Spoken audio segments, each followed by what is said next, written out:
So, after roughly 2.5 years, I thought it was about time to finally expand on my previous Fallout 3 Urban Legends video and see what else I could dig up. And to be honest, some of the stuff I found was pretty wild, so get yourself buckled up for some insanity. Fallout 3 has been out now for a long time. Having come out in 2008, there are an absolute ton of crazy stories that players have shared on forums. And because it came out so long ago, it kind of fell into that period of time where people still kind of believed or were able to believe spooky stories. Obviously nowadays people are a lot more skeptical, so it's a bit harder for these kinds of stories to propagate. But as you'll see, they still do from time to time. With that, there is a bit of nostalgia here looking into strange reports, some of which are from nearly 20 years ago now. I will say at this stage, urban legends are not meant to be taken as fact. There are stories shared by players where they're either completely fabricated, mistaken identity, misunderstanding something, etc, etc. So this is a bit of fun as much of anything else, not to be taken too seriously. Like I said, a bit of nostalgia mixed with creepiness, chaos, weirdness, hilarity, and sometimes a mix of all of them. Anyway, with that said, let's get started. We will begin with a particularly uncanny phenomenon that can make even the most familiar of places seem spooky as hell, returning to find that everybody has gone. This first one is fun because we're looking at reports from a time before certain parts of the game were common knowledge. One of the threads is from 2008, which, as a reminder, was the year the game released, and the other is from 2009. The familiar place in question is Big Town, and the stories tend to centre around the same general idea. A player leaves, returns later, and finds the settlement completely devoid of the human inhabitants. Both versions of the story describe having encountered and saved Red and Shorty, two residents of Big Town who had been captured by super mutants, returning them to their home. The usual sequence of events is that the player would help the town fend off an attack from the aforementioned super mutants. However, in these threads, things played out a bit differently in the aftermath. One version describes the player leaving the area for a while after the rescue, with them returning later to find nothing but a bunch of super mutants with zero trace of the original inhabitants at all. The other is a little spookier, with the super mutant attack never materialising, the player leaving and returning to a very strange scene. Two robots wandering around and no inhabitants at all, with no real clue as to what even caused their disappearance. Looking at what might have caused this situation, if we look at the first report with super mutants in the town and no evidence of the residents remaining, it is more than likely to be a mix of the game responding to the player not helping the residents fend off the attack. However, the lack of bodies is still a bit strange. For the second, it looks to be broken quest mechanics, perhaps combined with a phenomenon whereby spending too much time near Big Town causes enemies to spawn in that cell, leading them to wiping out the town when you're not looking. Again, it wouldn't explain the lack of bodies. Other commenters shared interesting variations of this. One described coming back to a pile of bodies at the entrance, whereas another described slavers, to quote them directly, busting down a wall and enslaving the entire population. So, as you can see, in those cases, the residents were accounted for, either in the form of corpses or as to their final horrific destination, presumably Paradise Falls. In any case, despite there being likely explanations for these player reports, it's fun to take a look at them. You've got that nice mix of very old player reports, the results of sandbox systems creating lots of unique bits of gameplay for various players, and really, in the end, it's a fun image to think about. A ghost town in the middle of the wastes with nary an in-universe explanation as to its Marie Celeste-style abandonment. We've just recently mentioned Paradise Falls, so that's a good place to stop by for our next report. A player posted a spooky testimony way back in 2009 on the Wikipedia Fallout 3 gameplay help section titled Mysterious Ghost Child. After the slaver settlement had been cleared of all slavers and all slaves freed, the player entered the toilets area and immediately saw a child in the darkness. The child ran towards a tiny sewer grate and vanished. That is an undeniably quite hair-raising sight to behold, of course. There's just something particularly dreadful about the idea of ghost children slinking about in the darkness. The reply to the thread at the time speculated that a delayed slave escape script related to the quest Rescue from Paradise was a plausible explanation. But, once again, we cannot 100% know for sure that this was the case. If I were to put money on it, I'd agree with the reply in the thread and speculate further that the player didn't quite deal with the quest properly, and in the chaos of taking out the slavers, the quest stages broke, leading to the scene as reported. Of course, even with a quite possible explanation, I could not resist including a report titled Mysterious Ghost Child in this video. And also because of the 1% chance that there's an even weirder explanation as to what caused this phenomenon.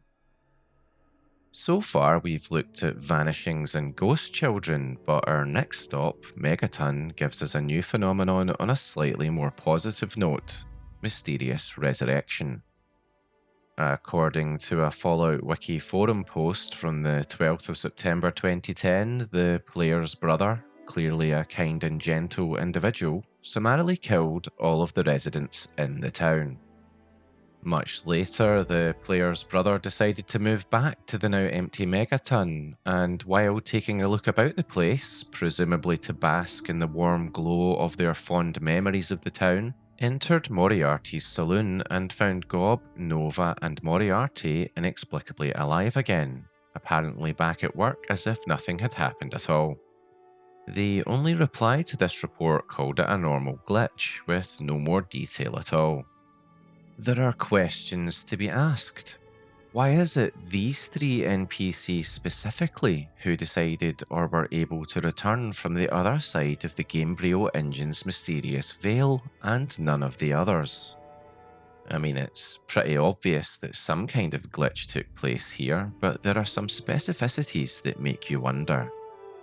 Anyway, it must still have been kinda spooky to come face to face with the resurrected versions of your own victims, going about the motions of life with no recollection of being summarily executed. We're gonna stick with the theme of resurrection in Megaton here, but it's got a bit of a twist to it. In this case, it's less about the actual phenomenon itself than it is about the peculiar bit of behaviour on the part of the reporting player. A post from December the 7th, 2011 described a player moving corpses from around the game world to their Megaton home for decoration. Yep, you heard that right.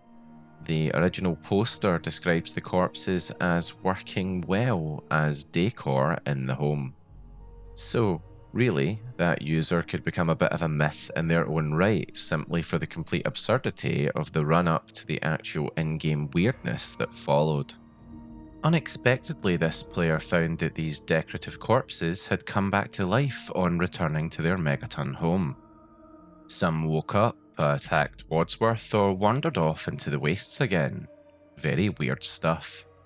But there is a possible technical explanation. Generic respawning actors which appear permanently dead in one encounter zone can resurrect after being moved into another resetting encounter zone.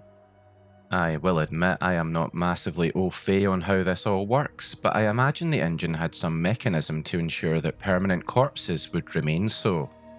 Which obviously makes sense, because the devs wouldn't be sitting there thinking, hey, we better put a workaround in place for this just in case one player decides to turn their Megaton home into Patrick Bateman's holiday getaway.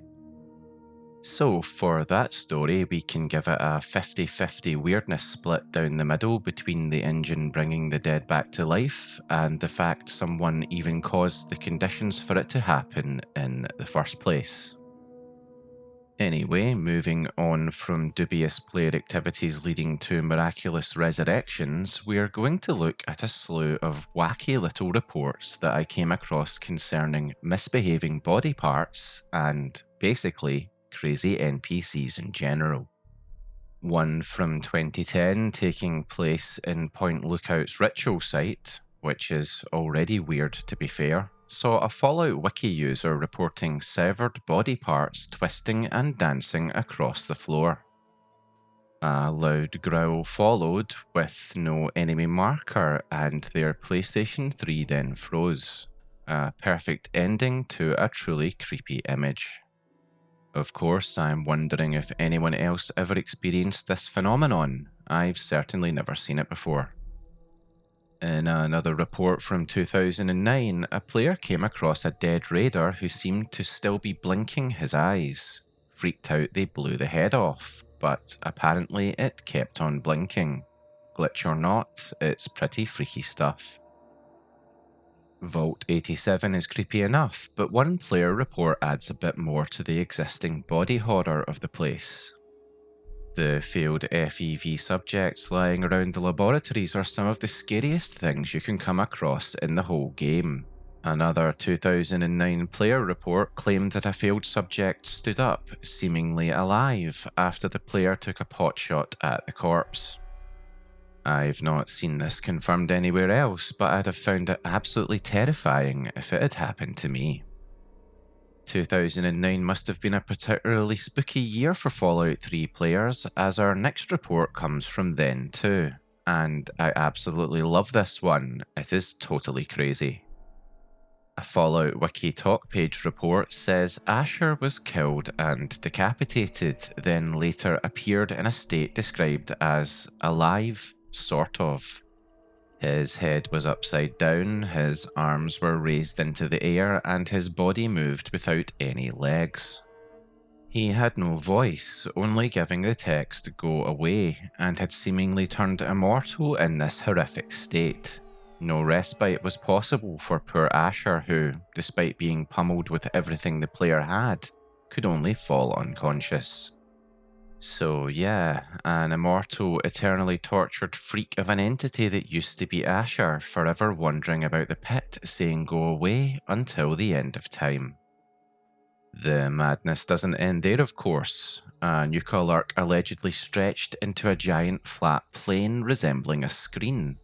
No clue how else even to describe or explain that. Then there's the report of a floating female head with red glowing eyes, which was reported to have been encountered in the metro tunnels. I would have found this absolutely terrifying to encounter myself. It genuinely sounds like something out of the SCP Foundation or something like that, do you know what I mean? So, as you can see, there's quite a lot of pretty bizarre activity reported on forums way back when it comes to body horror type stuff.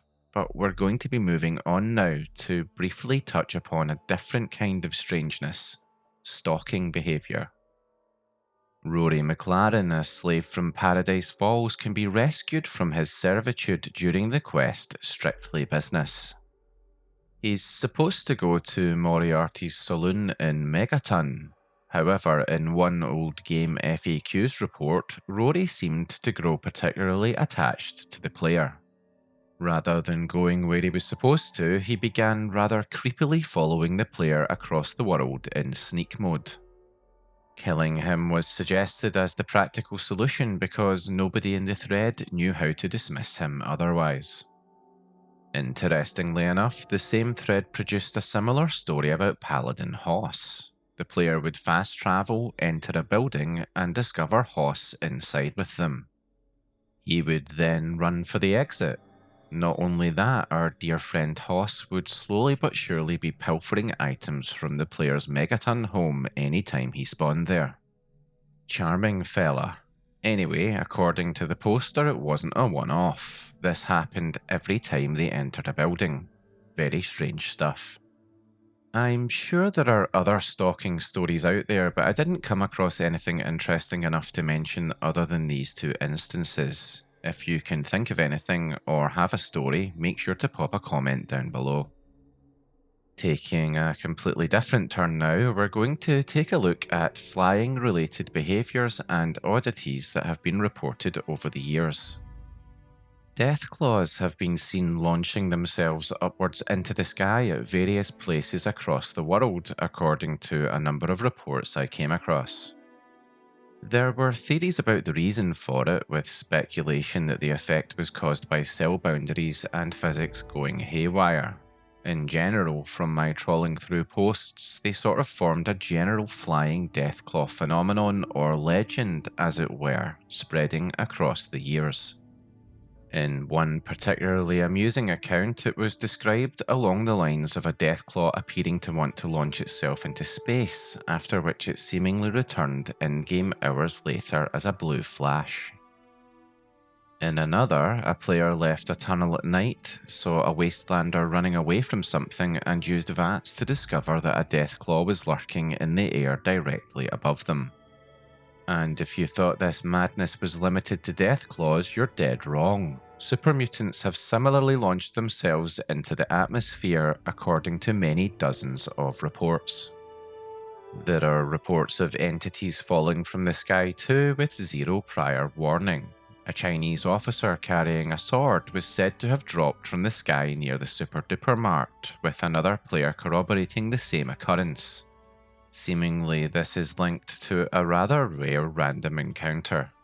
A random Protectron was reported falling from the sky not far from the entrance to Big Town, and a Brotherhood Paladin was similarly reported to have landed near Arlington Library. Seriously, this list is almost endless, and it gets crazier the more you dig into posts. A flaming rad scorpion was said to have dropped into the wasteland from nowhere. An Enclave officer was said to have floated serenely above a mountain road while raiders attacked another soldier below. A player exploring Point Lookout shared a post in late 2009 in which a flying car made a beeline for and then killed the player. All I can say is thank God the wasteland doesn't have a functioning society anymore, particularly one running air traffic control, because I wouldn't be wishing that job on anybody. The skies of the capital wasteland are basically, well, wild. If you've been watching my channel for a while, you'll know I can't resist a lame segue between sections, and I'm actually going to imitate the ultimate ChatGPT cliche now to make it even worse. That is to say, the technique of antithesis, which can never be used by humans again despite being invented by us in the first place. So, here goes. It isn't just the skies of the capital wasteland that are wild, it's the wildlife as well.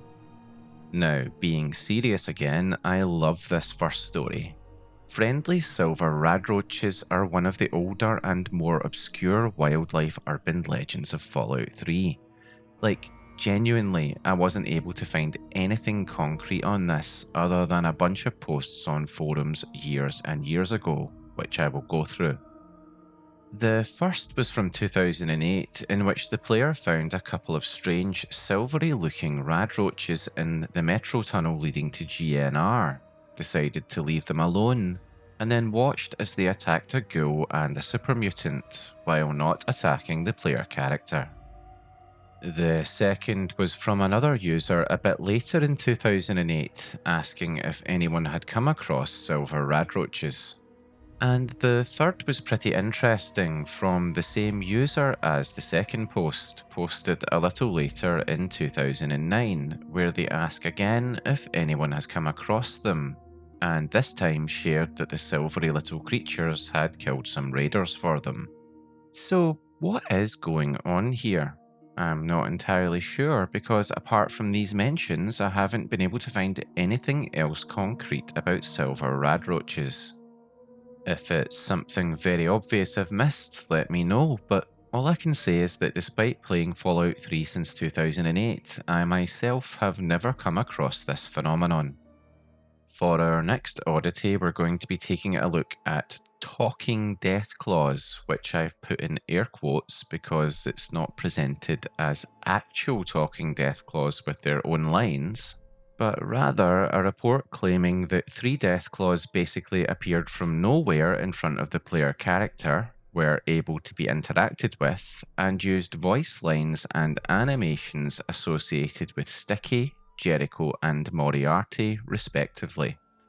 I couldn't find any corroborative evidence for this bug anywhere, but that's not to say it doesn't exist, just that I couldn't find it. That being said, without corroboration, it basically must remain as an amusing and rather wonderful urban legend.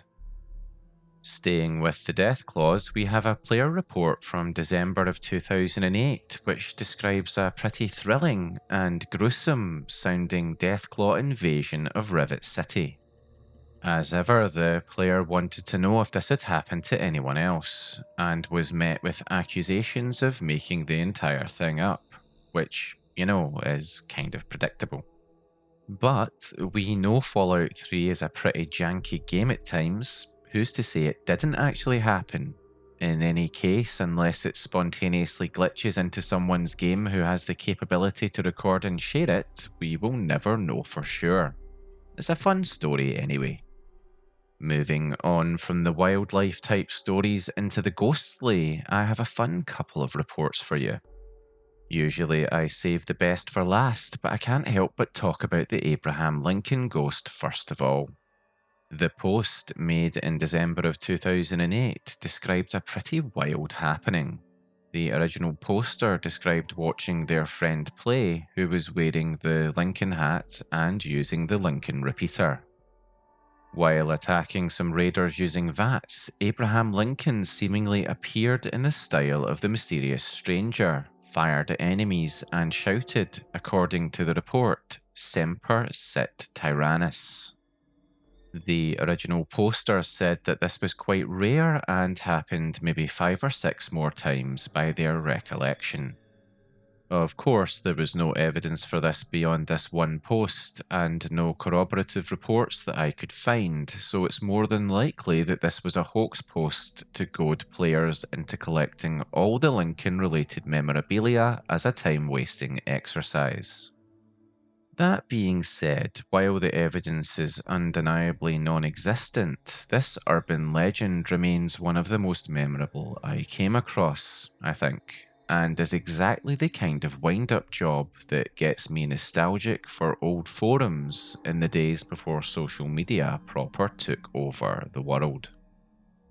Our second ghost report is of a phantom tribal in Calvert Mansion. Posted in June of 2009, this tale described a situation whereby, during the scripted battle sequence in the mansion, the player fell through a hole in the floor, and had to make their way back up to the area in which they were supposed to be. When they made it back up, they found that they were being damaged from an unknown source. Resorting to VATS, they found the source of the attacks. A horribly deformed tribal described by the original poster as this. His body is a blob with long, thin limbs and a head on his shoulder. Luckily, the OP was able to dispatch the assailant without too much trouble, but things were about to get weirder. Having headed up to the kitchen area, the player could now see, in their own words, his still deformed body now visible flying around the room at high speed. I just watch it for a few minutes and it doesn't come down. I could search it if I got close enough, but it never stopped. They ended their post asking if anybody else had experienced this, explaining that they saved and reloaded, which seemed to have fixed the issue sadly though, as obviously there was no way to get evidence. Similarly to the Lincoln ghost story, I could find no corroborative evidence for this, nor any explanation for it, so unless there are tons of posts in the comments from people sharing similar stories, this one will have to remain an urban legend. Moving on to places with strange player reports, our first stop is going to be where you start the game, Vault 101. Which, as you will know, can reseal itself after the Trouble on the Homefront quest. In a post from May 2009, a player described returning a few in-game weeks after convincing Amata to become the new Overseer. as they wanted to witness what they believed would be vault dwellers leaving after that time frame, as per what Amata had told them. When they returned, however, they saw the vault door closing and found that the password had changed. However, that isn't the strange part here, as that is expected game behaviour. The thing that was truly peculiar was that they heard what sounded like, as they described it, a mirelurk cackle coming from behind the now sealed door. I did try to find any other reports like this anywhere else, but I couldn't. So yeah, this is the only evidence at all for this. It does seem a bit elaborate and also with such a weak payoff that it doesn't strike me as a hoax. I mean, what would be the point? But I can't for the life of me think what might have caused this to happen. Do you have any ideas? There are other strange little tales too, of course, that have a proper glitchy, bizarre feel to them rather than the strictly urban legend kind of deal, but I want to share them anyway, in case any of you experienced anything similar. Warrington's tunnels had a player report in which a ghoul ran towards the original poster, vanished and left the player falling into grey-blue nothing after taking a step forward. Another player report took place in the flooded metro, which described an almost LSD-esque event in which parts of the environment spontaneously turned neon green and purple. And yet another player entered a train tunnel at night, turned around, and saw broad daylight and blue sky through the doorway. Just cool little glitches to come across when looking through the absolute tons of player reports of strangeness relating to Fallout 3. Another little oddity reported by a player way back in 2008 relates to how Vault 92's local map appears to show a room which cannot be reached, close to the Overseer's office. Taking a look at this myself, it turned out that this was actually an area connected to the office by a secret passage, leading to a fairly nondescript room with some items inside and not much else of note. But it was interesting to follow up on a forum question from so long ago for this video. Not that I think I'm the first to do it, of course, but it was certainly the first time I'd become aware of this room anyway. Germantown Police HQ has a pretty tantalising player story attached to it, posted to Wikipedia way back in 2009. The player claimed that walking through a doorway caused a flashback in which the ruined room beyond appeared completely intact, with a living human occupant standing right in front of them before returning to its usual decayed state. I couldn't find a single piece of corroborating evidence for this report anywhere, and the reply on Wikipedia suggested that the player may have conflated their experience there with the Dunwich building, which famously contains such a phenomenon, or Vault 106, which contains a mind-altered state in which you see people who aren't really there. I really did try to find other reports of this tale, as I found it really interesting, but I think I'll have to agree with the reply on Wikipedia about the misremembering on the part of the original poster.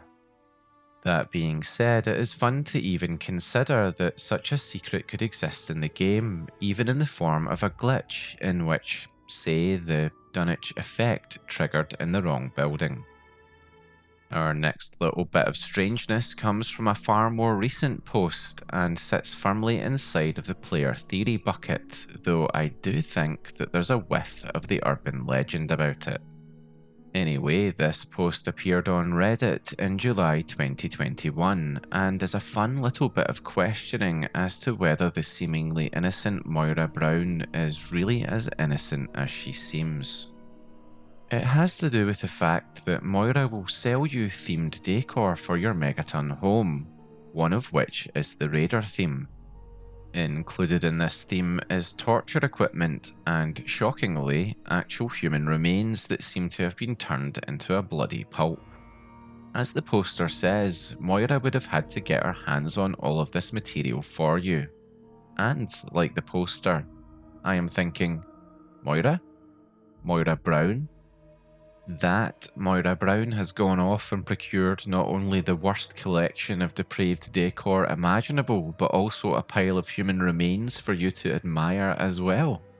Anyway, the OP seems to connect this to the fact that Megaton's inhabitants have a habit of winding up dead, connects the dots, and suggests ever so subtly that Moira may have a darker side to her than we could ever have imagined.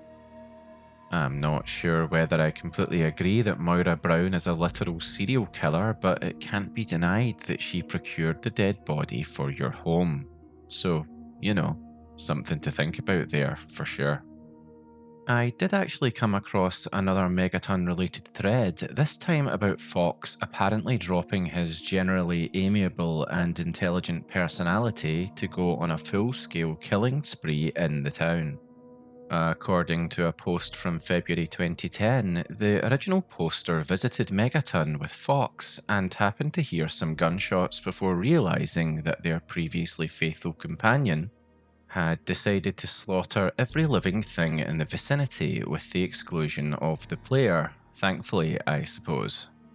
The poster described this as the most random thing that has ever happened to them in Fallout 3. And of course asked for similar stories, or whether this specifically had happened to anyone else. While sadly nobody could corroborate the Fox bloodbath, another member of the community shared what was, in actual fact, an even wilder tall tale of complete chaos. After saving Riley's Rangers from the hotel for the Riley's Rangers quest, they decided to pop over to the metro station closest to Rivet City to make it easier to get to the Riley's Rangers compound. According to them, because their own words are best, I think, awaiting me is about 4 regulators, 6 Talon mercs, every single caravan guard in the game, this may have something to do with broken steel being recently installed, and a Deathclaw attacking a Wastelander as part of a random event. The Regulators and the Talon were both hostile towards me, although they mostly just killed each other off. Only one Regulator lived to tell me that there was a hit placed against me. I kill him and I turn around to watch the caravan guards all open fire at the Deathclaw, sending him flying off, dead, into the nearest building. At the same time, Doc Hoff decided that this was the best time to sit down with the water caravaneers and talk business. My mind equals blown. Now, I can genuinely tell you here that I have never encountered anything as chaotic as that while playing Fallout 3. I can completely understand why the reporting player would have felt like their mind was blown. It sounded like a miniature multi-faction war got set off for reasons beyond anyone's comprehension. I've seen a few wild tales in my journey through old forums, but nothing on that scale. So unfortunately I was unable to corroborate this particular post, but it was still fantastic to envisage. This next one is way more recent than most of the material I've shared in this video, and I tell you, I'm so glad that the community is still sharing stories like these as recently as late 2025.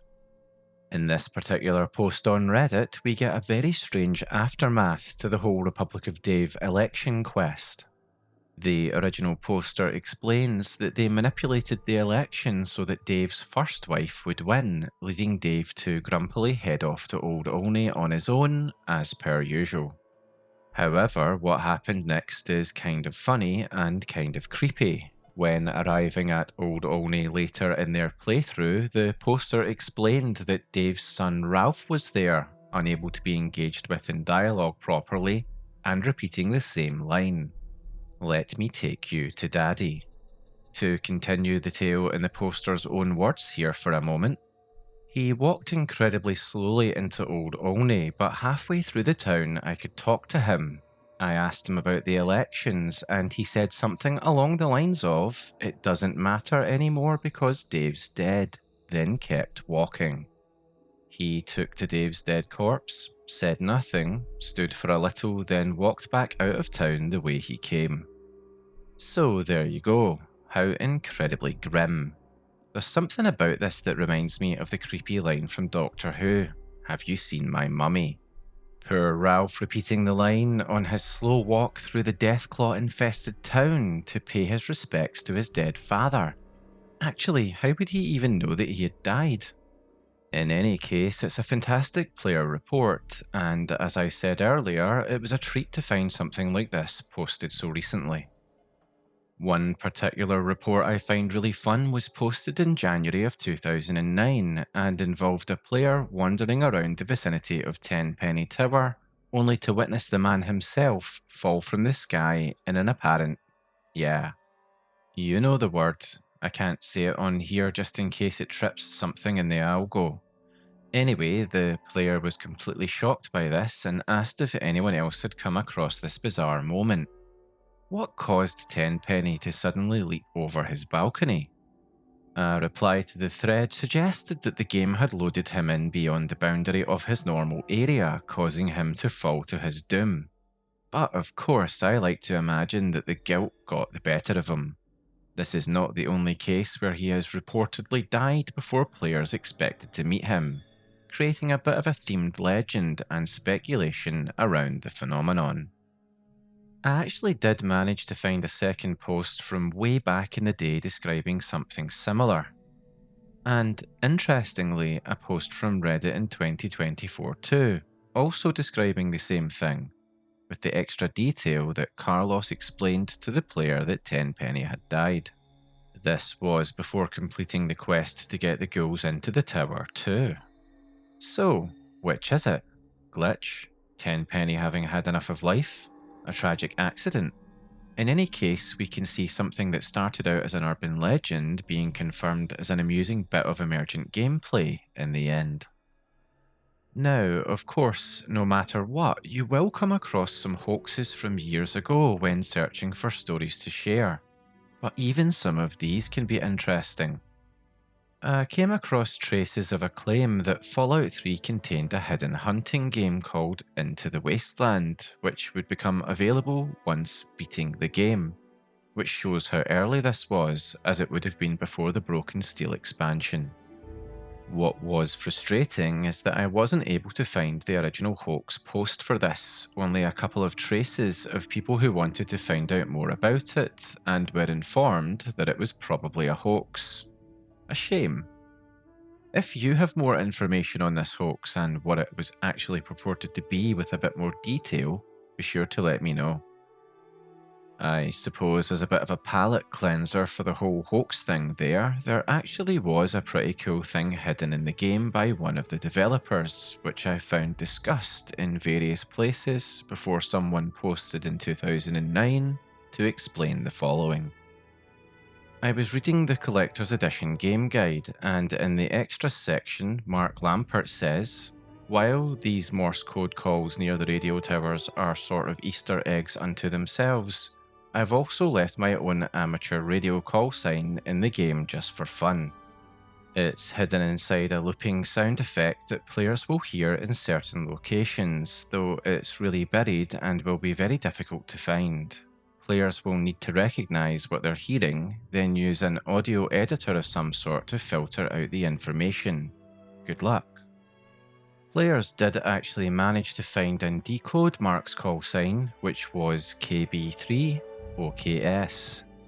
It's a really fun little detail, I think, and a good example of where something mysterious simply required someone to take a peek into the game guide, take the time to post the info online, and this was disseminated to the rest of the player base, revealing that there was an actual developer Easter egg inserted rather than an unsubstantiated urban legend. So I've saved my absolute favourite story for last, as there's a proper element of comedy to this urban legend. I did try to find mention of this as a bug report somewhere, but I suppose I could have missed it. Anyway, this was posted to Reddit in 2025 and is perhaps one of the most charming, uncorroborated reports I've ever read to do with Fallout 3 being completely bizarre. The original poster explains that when they first played the game, it was on a pre-owned copy that would crash every now and again. When they first encountered Dogmeat, however, he was not a dog, but a bald, naked human being. He even made all the dog meat sounds despite being clearly not a dog. Amusingly, the original poster never questioned any of this and just concluded that the companion was some kind of insane person. It was only way later when they got a new console and installed a new copy of the game that they realised Dogmeat was actually meant to be a dog. Just a perfect story. In the words of a commenter on the thread, this has got to be one of the weirdest, most insane Fallout 3 bugs I've ever encountered, and I fully agree. Another commenter said, I've always had the belief that every single person has their own unique bugs known only to them with Bethesda games.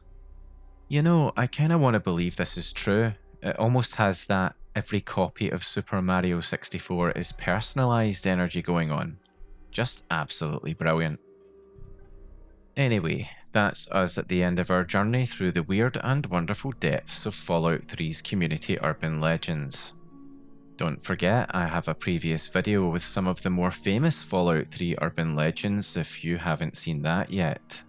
And I just want to take a moment to say thanks to my channel members and Patreon supporters for making videos like these possible. Also, if you like what you saw, make sure to subscribe, hype, like, comment, all that good stuff. You have no idea how much that helps with the algorithm, which is a fickle beast, let me tell you. So, that's us then. Take care, and I will see you next time.